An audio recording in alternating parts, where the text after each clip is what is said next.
انس بن مالک رضی اللہ عنہ سے مروی ہے، انہوں نے کہا کہ بحرین سے کچھ مہمان نبی صلی اللہ علیہ وسلم کے پاس آ کر ٹھہرے۔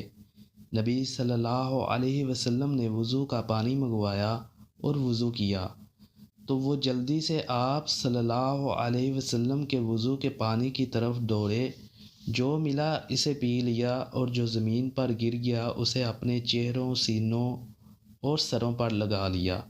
نبی صلی اللہ علیہ وسلم نے ان سے کہا، تمہیں کس بات نے اس کام پر ابھارا؟ انہوں نے کہا، آپ صلی اللہ علیہ وسلم کی محبت نے۔